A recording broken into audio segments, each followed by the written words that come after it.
We are having a new series these 2 weeks entitled Lead Last, and it's about the next generation in the campus. I would like to request everyone, tumayo po tayong lahat para sa pagbabasa ng salita ng Diyos. Buklatin po natin ang ating Biblia, digital, physical, English, or Tagalog, okay lang po. Sa aklat po ni Marcos, bagamat hindi siya presidente, babasahin po natin ang aklat ni Marcos. Kapitulo 10, talatang 35 hanggang 45. Ito po ang sinasabi. Lumapit sa kanya sina Santiago at Juan na mga anak ni Zebedeo na nagsabi sa kanya, Guro, ibig naming gawin mo sa amin ng anumang aming hiningin sa iyo. At sinabi niya sa kanila, anong ibig niyong gawin ko para sa inyo? Sinabi nila sa kanya, ipagkaloob mo sa amin na makaupo kami, ang isa'y sa iyong kanan, ang isa'y sa kaliwa, sa iyong kaluwalhatian. Subalit sinabi ni Jesus sa kanila, hindi nyo nalalaman ang inyong hinihingi. Kaya ba ninyong uminom sa kopang aking iinuman o mabautismo sa bautismo na ibinabautismo sa akin? Sumagot sila, kaya namin. Sinabi naman ni Jesus sa kanila, ang kopang aking iinuman ay iinuman ninyo. At sa bautismo na ibabautismo sa akin ay babautismuhan kayo. Ngunit ang maupo sa aking kanan o sa aking kaliwa ay hindi ako ang magkakaloob. Subalit ito'y para sa kanila na pinaghandaan nito. 41. Nang marinig ito ng 10, nagsimula silang magalit kina Santiago at Juan. Kaya't sila'y tinawag ni Jesus at sinabi sa kanila, nalalaman ninyo na ang mga kinikilala upang mamuno sa mga hentil ay tumatayong Panginoon sa kanila. At ang mga dakila sa kanila, ang siyang nasusunod sa kanila. Subalit hindi gayon sa inyo. Ngunit ang sino mang ibig na maging dakila sa inyo ay kailangang maging lingkod ninyo. At ang sino mang nais na maging una ay kailangang maging alipin ng lahat. Sapagkat maging ang anak ng tao ay hindi naparito upang paglingkuran, kundi upang maglingkod at ibigay ang kanyang buhay na pantubos sa marami. Tayo po'y manalangin. Ama naming Diyos na buhay, salamat sa pagpapadala mo sa aming tagapagligtas na si Jesus. Bagamat siya'y Diyos, hindi niya kinamkam ang kapangyarihan at ginawang para bagang siya'y isang pinakamakapangyarihan sa lahat habang nasa lupa. Sa halip siya'y naglingkod. At talangin po namin, Panginoon, na sa hapon na ito, mangungusap ka sa amin. Kahit na po, Panginoon, may kanya-kanya kaming kabigatan, may kanya-kanya kaming pinagdadaanan. Alam po namin na meron kang gagawin. Lord, bago pa man din po kami makinig ng iyong salita, Lord, tinataas ko po ang aking mga kapatid sa iyo. Sila po na dumadaan sa mabigat na pagsubok sa ngayon. Lord, yung iba po may sakit at karamdaman, may sakit at karamdaman sa pamilya. Lord, I pray, bigyan mo po sila, Panginoon, ng faith to believe you. And I pray that you will create a miracle for them. Lord, dun po sa mga nangangamba sa kanila pong pang-pinansyal na pangangailangan, Lord, I pray, Panginoon, patunayan mo, O Diyos, na ikaw po ang aming pastol, hindi kami magkukulang. Para naman po, Panginoon, dun sa mga may kabagabagan, Lord God, sa kanilang trabaho at sa maraming pang bagay sa buhay nila, Lord, I pray, God, na bigyan po sila ng kapayapaan. Alisin mo yung anxiety. Panginoon, sa halip matutunan po namin, Lord God, na magtiwala sa iyo sa bawat araw. Salamat po, O Diyos, at hayaan mo sa pakikinig po namin ng iyong salita. Bigyan mo kami ng kapayapaan na di malirip ng kaisipan ng tao. Salamat, O Diyos, pinupuri ka namin sa pangalan po ni Jesus. Amen at amen. Pwede bang ngitian ninyo yung katabi nyo, tapos i-high five nyo, at magpakilala na po kayo kung hindi nyo kakilala. Gusto ko pong magpakita ng maikling video sa inyo. Medyo, warning lang po, medyo disturbing siya ng konti. But please bear with me. No? Tinanggal ko na po yung sound dahil hindi naman kapaki-pakinabang. Okay. Ayan. Yan po yung mga kabataan sa isang kalsadang nang-hold up.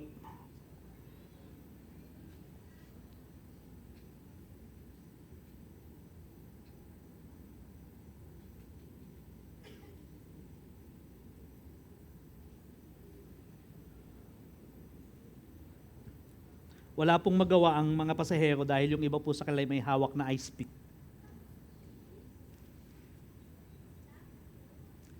Ito po ang sitwasyon ng ilan sa ating mga tinatawag na future generation. Mga kabataan, pag-asa ng ating bayan, malakas po ang loob nila dahil marami po sila. Okay? Kung di po natin sila maaabot sa panahon ng bata pa sila, mas magiging masahol pa po sila kaysa doon sa mga kasalukuyan na nang-hold up naman ngayon sa Arten, sa pier. Na kahit mag-isa lang, kahit dalawa lang sila, walang takot na sinasampa ang mga truck upang nakawin ang mga kargamento. Now, I want to show you now the opposite side. Ito, good news naman. Yan po yung ating mga young people, mga students na nagkaroon po ng spiritual foundation at nagpabautismo. Nag-decide po sila sumunod sa Panginoon kahit na sa gitna ng mga persecution, pangungutya ng kanilang mga classmate. They decided to follow God and follow Jesus in water baptism. Palakpakan po natin ang Panginoon.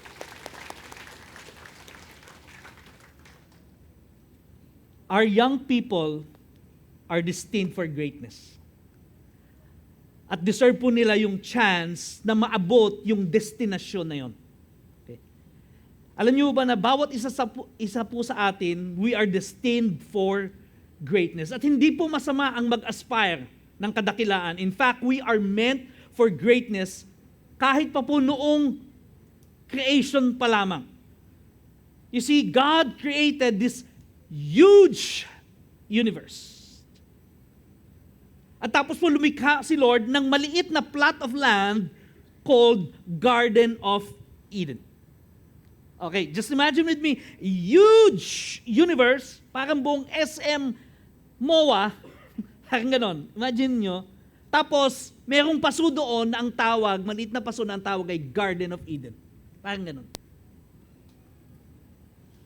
And God created two small creatures. Imagine lang na parang dalawang langgam. MOA, paso, langgam.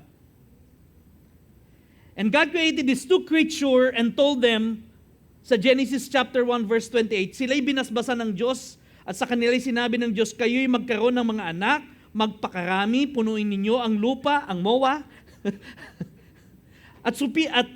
at ito'y supilin ninyo, magkaroon kayo ng pamahala sa mga isda sa dagat, mga ibon sa himpapawid, sa bawat bagay na may buhay na gumagalaw sa ibabaw ng lupa.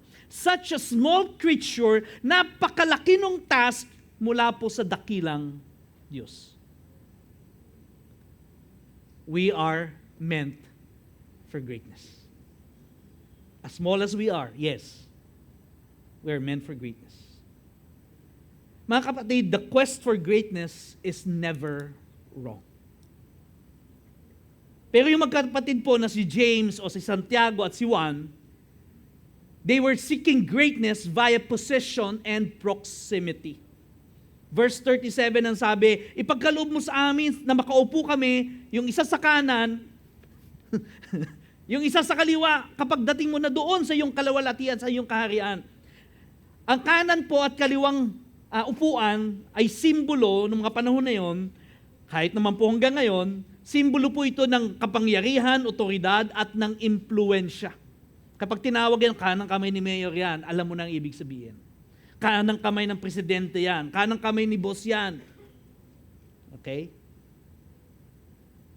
These siblings, si James at si John, were seeking greatness via influence peddling. Doon po sa versyon ni Mateo, Kabanata 20, 21, Ito pong sinasabi, pagkatapos ay lumapit kay Jesus ang ina ng mga anak ni Zebedeo na kasama ng kanyang mga anak na lalaki. Siya'y lumuhod sa kanya at may hiniling na isang bagay sa kanya at sinabi sa kanya, anong ibig mo? At sinabi niya sa kanya, ipag-utos mo na itong dalawa kong anak ay umupo sa inyong kanan at sa inyong kaliwa sa iyong kaharian. Ginamit pa yung nanay. Di ba? So merong influence peddling. Sabi niya, baka kasi hindi tayo sapat. Tawagin natin si nanay. Nay, tulungan mo kami. Yeah. Si Santiago po at si Juan, they are seeking greatness possibly via nepotism. No? May nepotismong umiiral. Bakit? Kasi po, maraming mga scholars naniniwala na ang nanay po ni Santiago at ni Juan ay kapatid ni Maria na ina ni Jesus. So sila po ay, kung tama po ang pag-a-analyze ng mga Bible scholars base po sa mga talata sa Biblia, sila po ay pinsang buo. Maaring magkalaro pa sila ng tumbang preso nung panahon na yon. No, kaya siguro medyo sanggang dikit sila. Sabi niya, Jesus pinsan mo ako. No? Gusto po ata magtayo ng political dynasty. Yeah. But please take note na si Jesus po never at one time ni-rebuke si James at si John dahil sa kahilingang ito. Hindi po siya ni-rebuke. Okay? Kahit na po napaka-outrageous ng kanilang request kay Jesus. Sinabi kong outrageous kasi yung 10 apostol, 10 disipulo po, they were outraged doon po sa ginawa ni James at saka ni John. Anong dahilan? Bakit sila nagalit? Siguro nagngingit-ngit sila. No? If looks could kill, they would have died, sabi nga. Ganito. Anong dahilan? Bakit sila nagalit? Well, I guess your guess is as good as mine. No? Probably, they find it inappropriate na humiling ng ganung posisyon. Or maybe kasi naunahan sila ng paghingi. Di ba? Doon po kasi sa Mark chapter 9, binasa natin chapter 10. Yeah? Sa Mark chapter 9 po, nagtatalo-talo na sila. Sino ba yung mas dakila sa kanila? Tingnan po natin Mark chapter 9 verse 33-34. Nakarating sila sa Capernaum at nang siya'y nasa bahay na, ay tinanong niya sila, anong pinagtatalunan niyo sa daan? Yeah. Curious si Jesus. Although alam natin ni Jesus yung pinagtatalunan.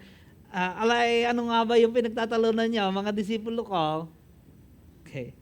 Ngunit sila'y tumahimik sapagkat sa daan ay pinagtatalunan nila kung sino ang pinakadakila. Sino sa kanila ang pinakadakila? Babalikan po natin tong event na to, ha? Okay? Alalahanin niyo lang po yan. Pag nalimutan ko, ipaalala niyo sa akin kahit closing prayer na. Kukwento sa inyo, maganda ito. But again, the quest for greatness, kailanman po ay hindi mali. We are meant for greatness. However, may mga tao po, maraming tao gusto nilang ma-achieve itong greatness na to in the ways of the world. Sa kaparaanan ng mundo. You see, in this world, greatness is measured by the number of your fantastic achievements. And its significance dun po sa world affairs. No, pagka talagang grabe yung epekto, you're great. Yeah? Nakipag-imbento ka ng sasakyan pupunta sa buwan, great. Naka-imbento ka ng sasakyan papunta sa Mars, great. Naka-imbento ka ng papunta sa araw. Hindi ko alam kung mabubuhay ka pa. Greatness is measured by your significant contribution sa society. Pwedeng financial, yung mga philanthropist, or otherwise. No? And some other matrix na ginagamit po ng tao para sukatin ang kadakilaan sa mundong ito. But that's for the kingdom of the world. At wala naman pong masama doon. Maganda nga po yun. That's great. We celebrate those kinds of greatness. No mistake about it. Pero para po sa Panginoong Hesus, ang daan po ng kadakilangan para po sa kanyang kaharian ay ibang-iba. Bakit? Dahil si Jesus po ang itinatayo ay ang tinatawag na upside down kingdom. It is an upside down kingdom, not the world's right side up kingdom. Dahil pag tinignan ng mundo, ito ang tama. Pag tinignan nila kay Jesus, baliktad na baliktad ang mga prinsipyo. We belong to an upside down kingdom. Kung saan yung norm is the opposite ng norm ng daigdig. What is the route o ano ba yung daan para po sa quest for greatness sa kingdom ni Lord? How do we achieve greatness dito po sa kaharian ni Jesus na upside down? By dying for a cause? By suffering for a cause? Sabi po sa verse 38, subalit sinabi ni Jesus sa kanila, hindi ninyo nalalaman ang inyong hinihingi. Okay? Kaya nyo bang uminom sa kopang aking iinuman o mabautismo sa bautismo na ibabautismo sa akin? Ito pong cup sa baptism represents actually death and suffering. Pag nabasa nyo po yan, usually it refers to death and suffering. Gaya po ng sinasabi ni Jesus dito. So verse 39, sumagot sila, kaya namin! Kaya namin yan, Jesus! Sinabi ni Jesus sa kanila, ang kopang aking iinuman ay iinuman nyo rin. Yung bautismo ng aking pagdadaanan, mababautismoan din kayo. Okay? Pero sabi niya, yung upuan, hindi para sa inyo. Para sa may pinaghahandaan na yan. Again, Jesus did not rebuke the two for such request. Bakit? Kasi hindi naman po masama ang mag-aim, mag-aspire for greatness. We are designed for greatness. We are wired. Bilang mga tao po, we are wired for greatness. Kaya hindi po mali ang mag-aspire na maging dakila. Sinasabi ni Lord kay James and John, yes, James and John, magsasuffer kayo, mamamatay kayo. Di ba? You will die for my kingdom and for my people. In fact, mga kapatid, si Apostle James po ay namatay via beheading. Pinugutan po siya ng ulo noong pong AD 44 ni King Herod Agrippa I. Si James naman po, batay po sa church tradition, siya po'y tinorture, pinarusahan, at itinapon sa kumukulong mantika. Masyado pong matigas yung balat ni John, hindi siya namatay. Tinapon siya doon sa Patmos, sa basurahan ng mga Griego, at pagkatapos pinawalan din, dinala sa Ephesus hanggang sa doon siya mamatay. Yes, James, yes, John. Magsasuffer kayo, mamamatay kayo for the gospel. Pero yung posisyon, hindi nyo yan masisecure sa magitan ng pagsasuffer at ng kamatayan para sa kingdom. Okay. Mine is but simpler but harder. Sabi niya, yung kaparaanan ko para maging dakila ka, mas simple, pero mas mahirap. Verse 42. Kaya't sila'y tinawag ni Jesus at sinabi sa kanila, nalalaman ninyo na ang mga kinikilala upang mamuno sa mga hentil ay tumatayong Panginoon sa kanila at ang mga dakila sa kanila ang siyang sumusunod sa kanila. The quest for greatness ay nakakamtan ng mundo sa magitan ng lording it over. Ano ba sa Tagalog lording it over? Nag-aaktong Panginoon. Okay? Hindi ako makahanap ng appropriate na Tagalog. Pero parang dinodominahan nila. Yan, siguro mas malinaw yun. Dinodominahan nila ang mga tao. Sila'y nag-exercise ng authority over them. Okay? Pero sabi ni Jesus, verse 43, subalit hindi gayon sa inyo. Ngunit ang sino mang ibig na maging dakila sa inyo, kailangan maging lingkod ninyo. Hindi kailangan mamatay, hindi kailangan mag-suffer, simple lang, mag-serve lang. maging doulos at diakonos. Ano ba yung doulos at diakonos? Yung diakonos po, deacon, actually yan po yung waiter sa kanila. Yung diakonos po, ito po yung slave. The lowest of the low. No? Kung may ranking po kasi ang mga slave, yung doulos, yun yung pinakamababa. Okay. Ang sinasabi ni Jesus, kung sino man yung nangunguna sa inyo, dapat siya yung huli. This is the kind of leadership that lasts. That's why tinawag po natin itong 2-week series na to, Lead Last. Because those who lead should be last, and this is the kind of leadership that lasts.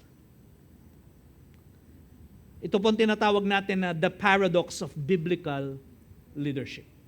Naku, pastor, ano ba yung paradox na yan? Okay? Sa Tagalog po, kabalintunaan. Basta Tagalog na lang. Ay, English na lang. Okay? So ano ba ibig sabihin yan?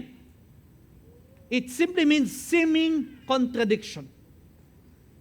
Mistulang para bagang magkakontra, pero hindi.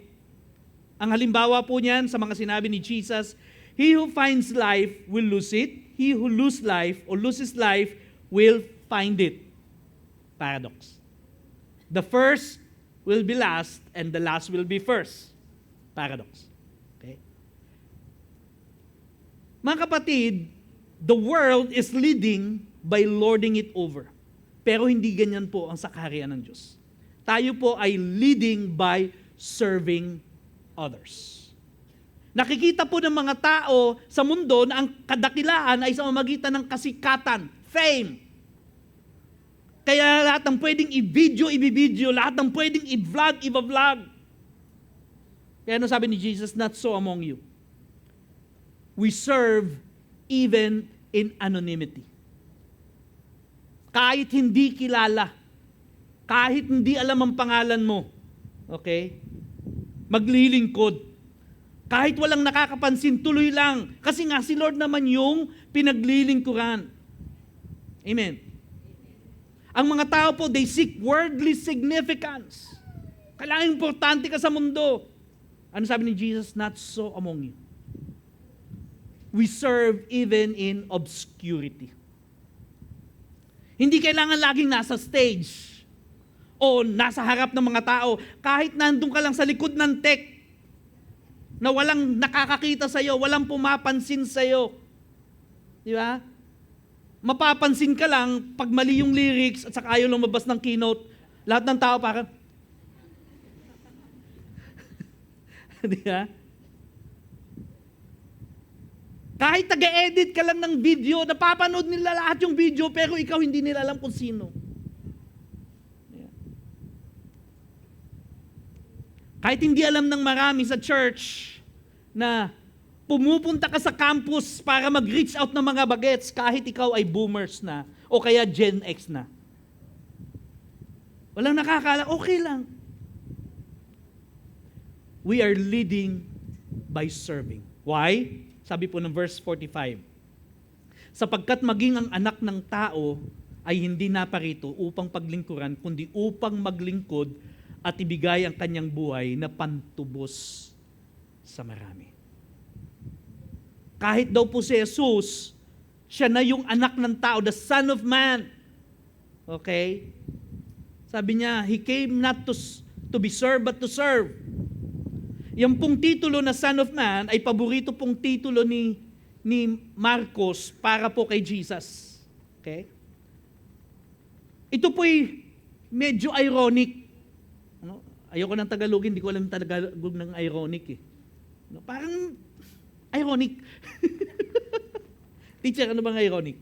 Hindi mo rin alam. Okay, sige. Pinapatawad na kita. Why? Bakit ko po sinabing ironic?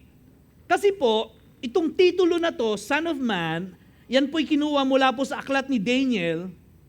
Bagamat Son of Man, it suggests divinity. Okay? Basahin po natin Daniel chapter 7 verses 13 to 14. Patuloy akong nakakita sa pangitain sa gabi at narito ang isang gaya ng anak ng tao. na dumarating kasama ang mga ulap at siya'y lumapit sa matanda sa mga araw, Ancient of Days, at iniharap sa kanya. Yung Ancient of Days po, yun po yung si Abba Father. Okay? Verse 14, binigyan siya ng kapangyarihan, kalawalatian, kaharian, upang ang lahat ng mga bayan, bansa at mga wika ay maglingkod sa Kanya. Ang Kanyang kapangyarihan ay walang hanggang kapangyarihan na hindi lilipas at ang Kanyang kaharian ay hindi mawawasak. Yeah. So every time Jesus will use yung titulo po na Son of Man, alam po ng mga religious leader yon, and it suggests divinity, kaya galit na galit sila kay Jesus. Okay? So meron pong divine attribute, ito pong titulo na Son of Man. Kaya po sinabi kong ironic, kasi Son of Man, pero divine. Meron pong isa pang titulo na ginamit si Marcos. No? Doon pa lang po sa simula, pinakasimula pa lang po ng kanyang gospel, ginamit na po niya yung titulong Son of God. Ito. Verse 1. Ang pasimula ng Ebanghelyo ni Hesukristo ang anak ng Diyos. Para sa atin po, mga ordinaryong tao sa 21st century, nagbabasa at nakikinig kay pastor, para sa atin, ito po yung isa lang ang simpleng pangungusap. It is an indicative statement, a simple declaration, ang Ebanghelyo ni Kristo, anak ng Diyos. Subalit para po sa mga orihinal na nagbabasa nung libro ni Mark, sa mga original na audience po ni Mark, ito po ay isang revelatory and revolutionary, even rebellious claim. Sila po, nagitla po sila nung nabasa. Wow! Lalo na kung hindi believer, sabi, wow! Oh no! Bakit? Bakit ko sinabi yun? I would like to show you a picture here. Ito po yung picture ng Roman imperial coin na si Augustus Caesar, at naka-inscribe po dyan, yung may letra po, medyo yung iba hindi na natin mabasa. Ito po naka-inscribe in Latin, Divi Filius, meaning Son of the Divine or Son of God. Okay? Si Augustus Caesar po ay inampon ni Julius Caesar na considered po na isang Diyos sa Roman Empire. Kaya po si Augustus Caesar ay tinatawag na anak ng Diyos. Okay? So ang claim po for the whole Roman Empire, sino ang Son of God? Si Augustus Caesar. Pero sabi ni Marcos, ang aking ebanghelyo ay patungkol kay Kristo Jesus, na siyang totoong anak ng Diyos. At sa kanya pong pagdidescribe, pagkukwento, pinakita niya na itong anak ng Diyos, totoong anak ng Diyos, mas mataas pa dun sa nagkukunwaring anak ng Diyos. Sabi niya, siya ay naglingkod. He served. Nagpakumbaba. Jesus is the King, and He could have ridden a valiant steed. Instead, ang sinakyan niya isang humble donkey. Yan po ang likod ng donkey.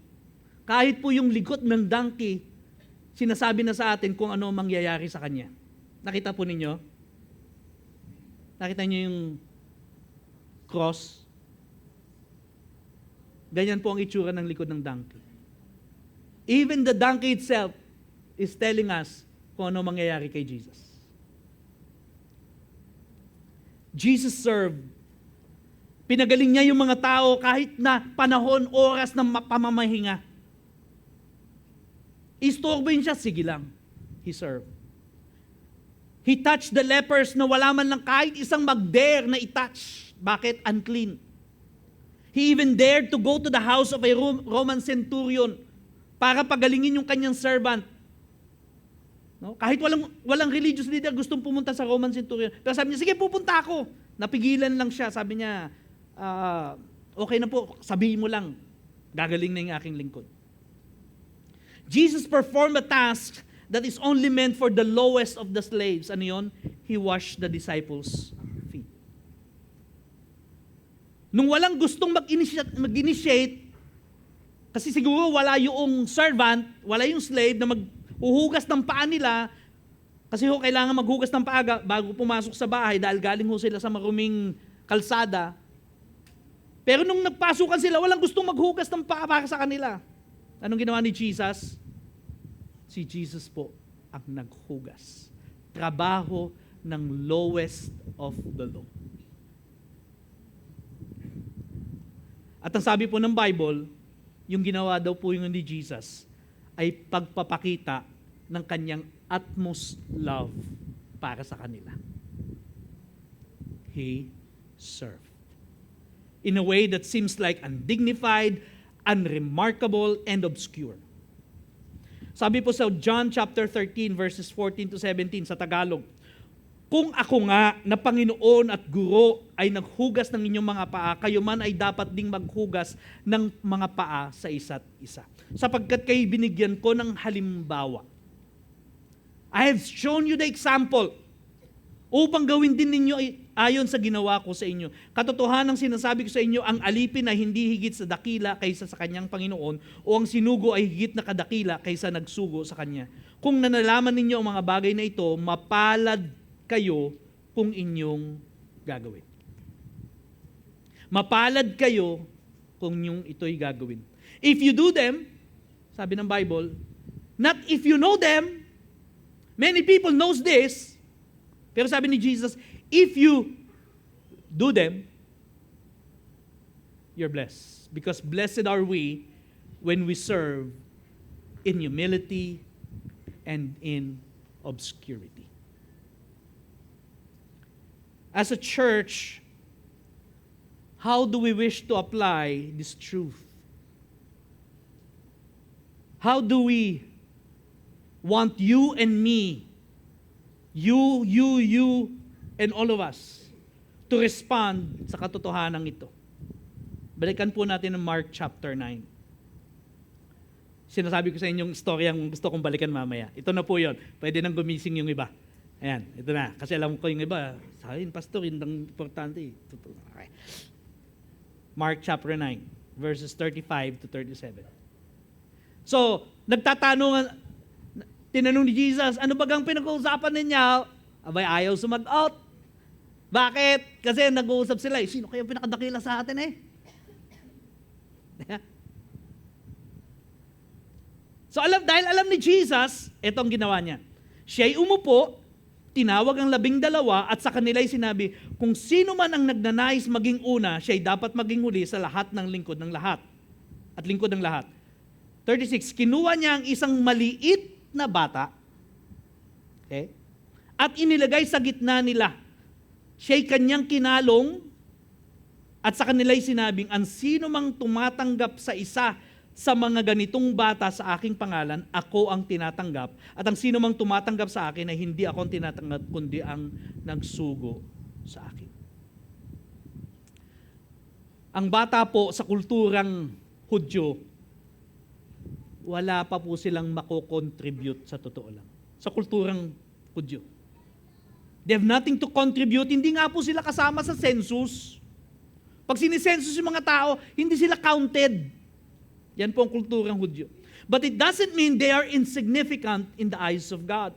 At one point, yung mga disciples po, tinatabo yung mga bata kasi feeling nila, istorbo sila. Pinigilan sila ni Jesus. Sabi niya, huwag niyong pigilan yan dahil sa kanila ang kaharian ng Diyos. Yeah.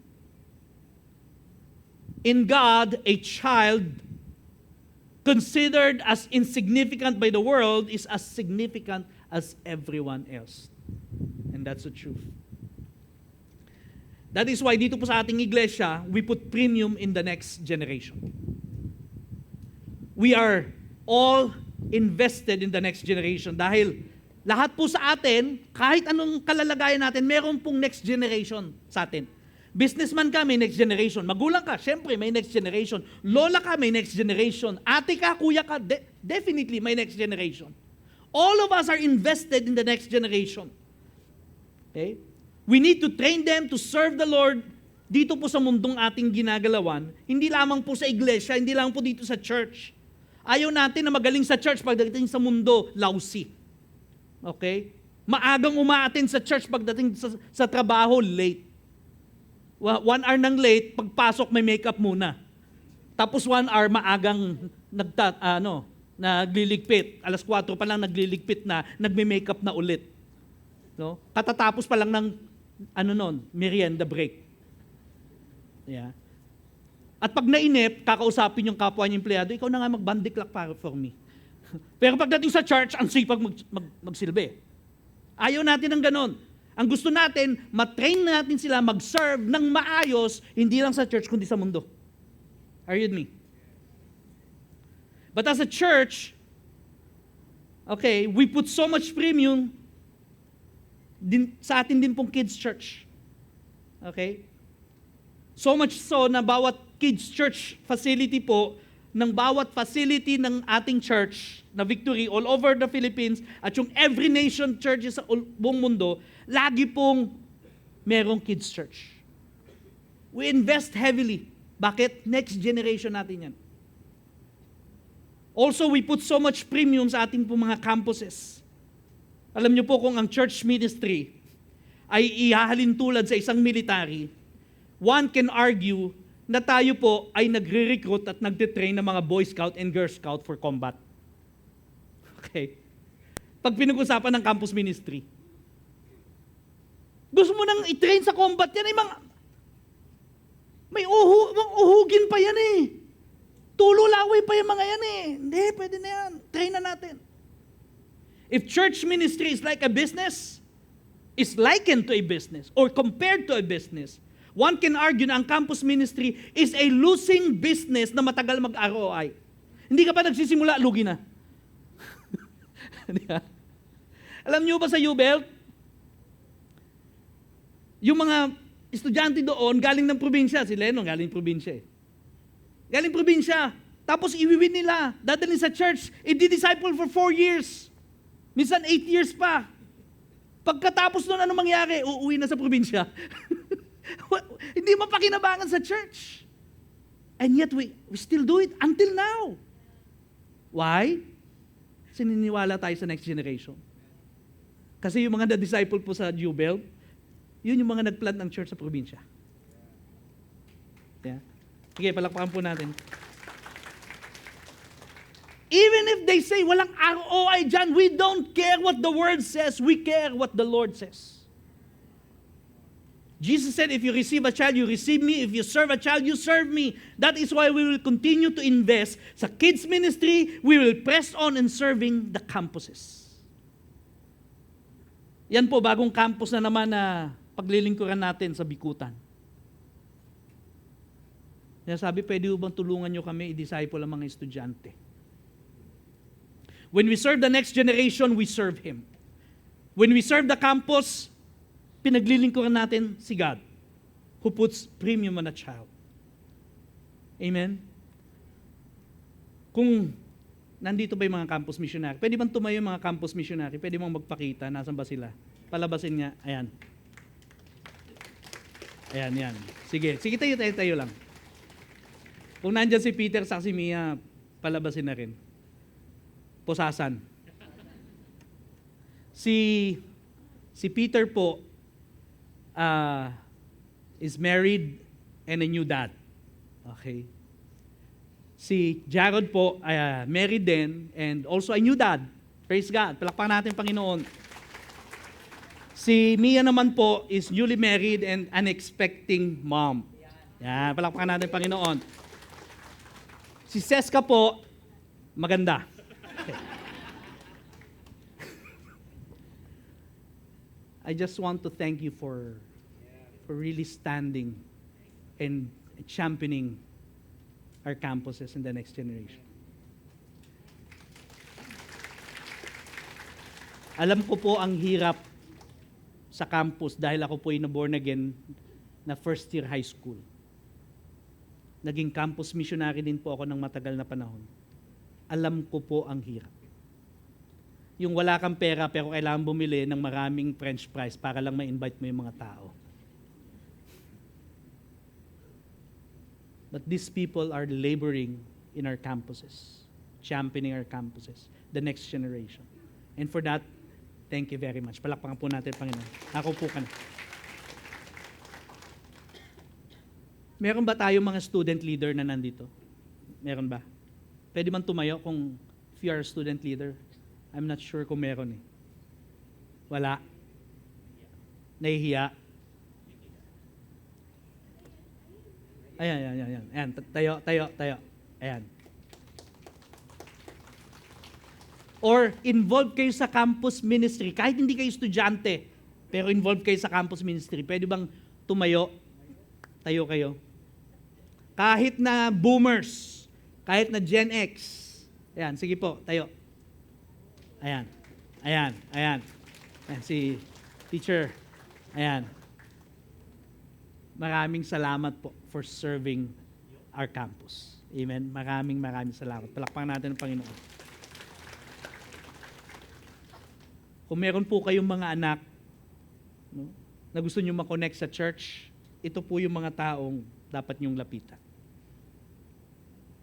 Now, if you want to get involved in the campus ministry, I would like to call Seska just to help us understand ano ba yung opportunity na meron para po tayo, kahit na anong kalalagayan natin sa buhay, pwede tayong ma-involve in serving the next generation.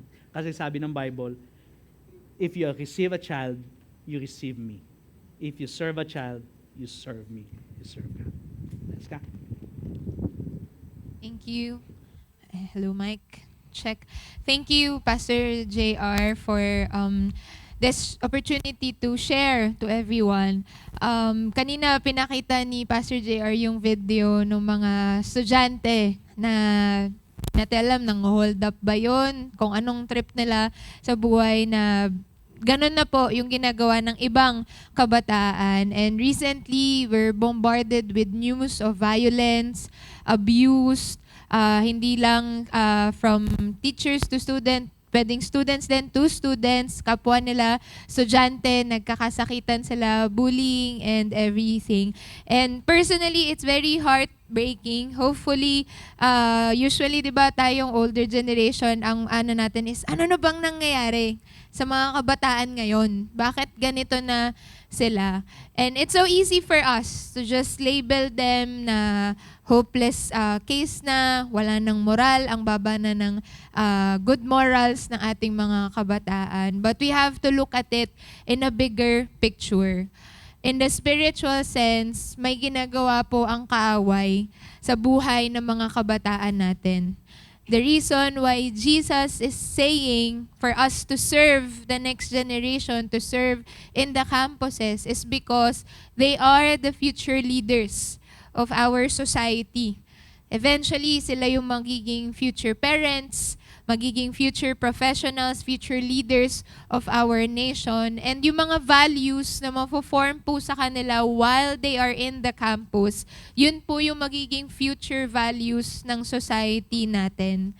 And I wanna echo, it's very true na matagal po ang ROI. It's gonna take years for them to fully understand the calling, the purpose, and the destiny na meron po sila kay God.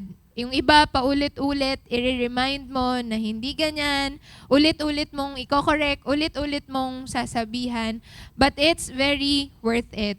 Since 2017 that we have been planted here as a church, as a campus-reaching church, we never stopped serving the campus. Kasi nga po, Victory over the last 40 years, simula sa U-Belt pa lang hanggang sa dumami na yung mga simbahan po natin across the Philippines, ang heart po talaga natin is to serve the next generation, to serve the campuses.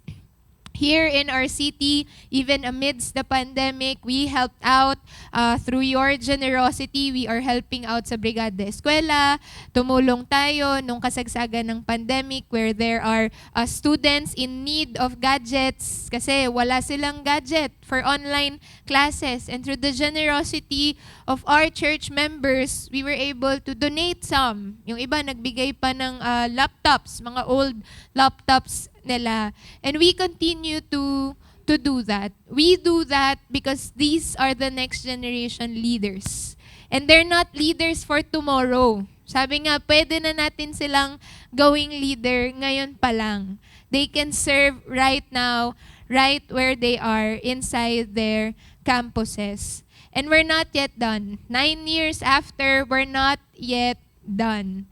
Hindi pa po tayo tapos sa pag-serve sa mga campuses dito sa Parañaque. In a total, meron po tayong 90 plus campuses. Mga maliliit na private schools sa mga subdivisions po ninyo.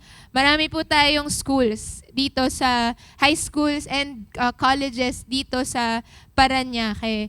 And God has enlarged our vision and enlarged our tent by allowing us to have a partnership last year with DepEd Parañaque. Because of it po, mas naging open yung door for us to serve. Through that partnership, we were able to conduct live classes. And sabi ko nga po sa inyo, we're training them to lead now.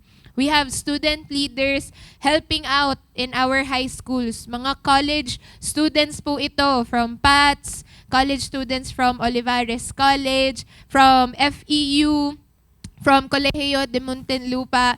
Nakapagtapos ng klase, sasama po sa amin pumunta sa mga high schools at magtuturo po ng salita ni God sa mga high schools, sa mga lower batches. And it's very encouraging na through this effort, through our serving in the campus, this next generation are now recognizing na, kaya pala nila.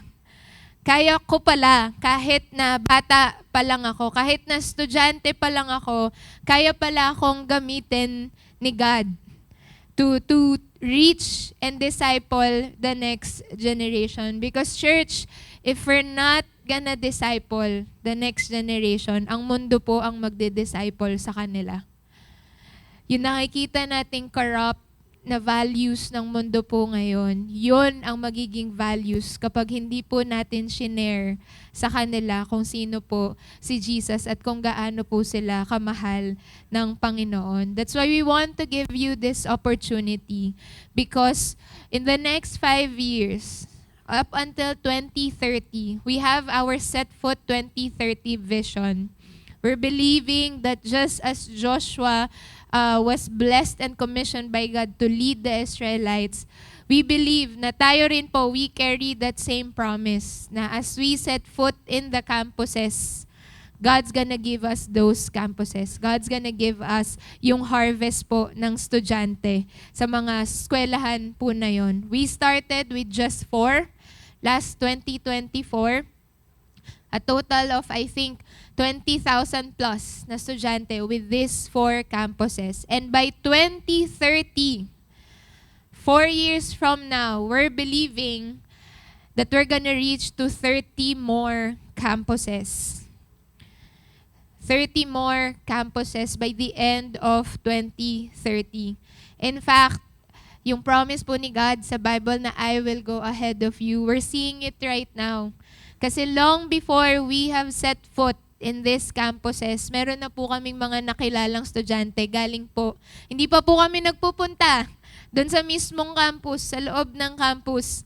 Pero meron na pong pinapadala si God ng mga estudyante na nami-meet namin, kinoconnect sa amin, na, uy, si ganito, nag-aaral sa ganitong school, ganyan. Tas as it turns out, kasama siya nung Set Foot 2030 campuses natin. In fact, some of them po got water baptized. Kanina yung shinare ni Pastor JR sa atin.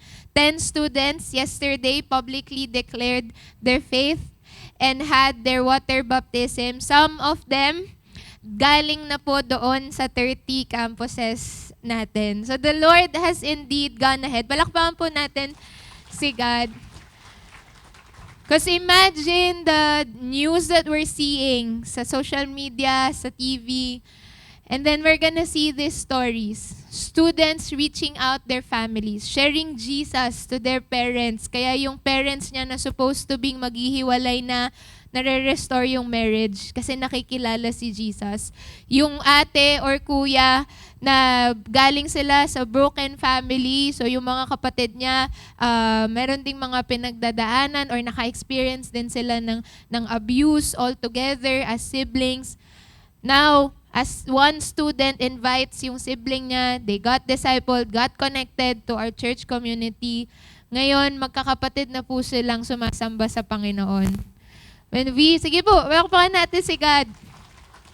When we're reaching a student, we're reaching a family. Yung mga graduates po natin are now being used by God to make an impact to the nations. We have students na nasa abroad na graduate na mga kabatch po nila Jarod. Our campus missionaries, all are product of our campus ministry here in Victory Parañaque. Sila yung mga estudyante pong minimit namin noong 2017, 2018, and now may mga pamilya na sila. Sila na, may sarili na silang next generation, and sila na yung nagre-reach sa next generation. So it takes long, it takes hard work, but it's gonna take all of us to participate. We cannot do this. The harvest is ready. The students are here, right at our city. But the question is, ano pong gagawin natin sa ibinibigay ng Panginoon sa atin? That's why we want to give you this opportunity. This year, we have divided 13. We are already at 13 of the 34 campuses that we are praying to reach out to. And we have divided it to effectively reach. Kasi parang divide and conquer na siya, na throughout the week, kanya-kanyang area assignment na po kaming mga campus missionary. And we want to give you an opportunity to take part in it. We have our Area 1, which consists of our 4 major campuses, Parañaque City College, PNHS Main, Olivares College, and yung PATS, College of Aeronautics, kung saan po galing yung dalawa sa campus missionaries natin. Area 2, which is on the Bikutan or on the better living side. If you are teaching, know someone, or may connection po kayo sa mga campuses na to, or you're near there, malapit po kayo doon, nakatira, you could participate and get involved dito po sa mga campuses na to. Our third area, ito yung pinaka-favorite naming area kasi isang tumpok sila. 3 campus kagad in one compound. Parañaque Science High School, PUP Parañaque, kung saan minsan na iimbitahan po si Pastor JR to speak, and yung Santo Niño National High School. The convenience right at our backyard, na isang kembot mo lang, 3 campuses na kagad yung mapupuntahan mo. And then lastly is yung sa Dongualo and sa La Huerta National High School. Share ko lang po very quick yung sa La Huerta. We've conducted live classes po doon. Tapos may teachers na nag-a-ask po ng help namin kasi meron pong mga threat ng riot sa labas ng school. May mga gang, mga fraternity na inaabangan sila sa labas ng school. So imagine kung yung mga members ng frat doon, members ng gang, ng mga estudyante, ma-disciple po natin, makakilala kay God, then magiging evangelist po yon in the making. Instead na mag-recruit sila sa frat, mag-recruit sila sa gang, magdi-disciple sila ng kapwa nila estudyante. So participate, get involved. We're conducting a Campus 101 orientation this coming August 1. It's from 5 p.m. to 7:30 p.m. kung saan i-explain po namin in detail ano ba yung ginagawa po namin sa campus ministry and how you can be a part of it. Lahat po tayo may part to play. And we look forward to serving the campuses with you. So take time to pray. You could scan the QR code, or maybe kung hindi po kayo makapag-scan ng QR code, pwede nyo pong picturean yan, scan nyo na lang later kung may internet na kayo. Pero meron po tayong sign-up booth doon na may papel po doon. Ilagay nyo lang po ang inyong name, contact, and yung Facebook po para ma-inform po namin kayo about the orientation. So, church, let's participate. The harvest is ready and the laborers are needed. Kailangan na po tayo ng mga kabataan to step up and to serve them and disciple the next generation leaders in our city. Thank you so much. Thank you, Seska. And again, palakpakan po natin ng Panginoon sa ginagawa niya sa campus ministry natin. As we end, as we invite everyone to stand up, we will just bless our campus. And ako, I believe, there was a time na talagang we are reaching out to the students in the campuses. But today, because of so many discipled student before, right now are the parents. So meron na akong 9-year-old na dinidisciple. Ako, before we close, no, let me just show of hands. Sino rito meron kayong anak na nag-aaral, okay? May pamangkin, may apo. Okay, we can disciple them wherever they are right now. And God is calling us to disciple them. Tayo yon. Tayo yung binigyan ng pagkakataon na hindi natin kailangan, yes, we'll be participating sa ginagawa ni Lord sa campuses, sa area 4, sa 4 na areas na meron tayo, but start wherever we are. Can you please raise your hand? Let's pray for you kung meron kayong mga anak, apo, pamangkin, mga estudyante, na binibigyan tayo ng opportunity ni Lord na i-disciple sila ngayon pa lang. Lord, give us the grace, God. Lord, that we will live by example. God, that these young students, Lord God, will see in us how to live a godly life, Lord. That they will understand that as young as they are, Lord God. And eventually, Lord, as they go to the school, that kind of character, the godly character, God, that will bring, God, and even to the point, Lord God, of preaching the gospel. Because, Lord, they're seeing us, Lord God, right now, we are preaching the gospel to the people around us. Lord God, that's also they were going to do in the campuses where they are studying, Lord. Thank you, God, for the grace, the wisdom, Lord, the compassion to disciple them right now. In Jesus' name we pray. Amen. Okay, continue to raise your hand as we speak blessing. Lord, thank you once again for the opportunity to worship you together in this place. God, thank you for the men and women you brought in this place, God. Lord, as you ready our hearts, Lord God, Lord God, to become a blessing. The Lord bless you and keep you.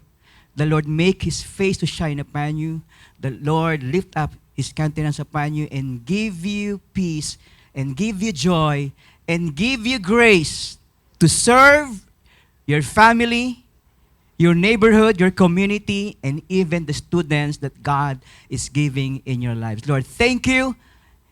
Lord God, here we are, like what Isaiah said, send us, Lord. In Jesus' name we pray. Amen and amen. God bless everyone and be a blessing. See you again next Sunday.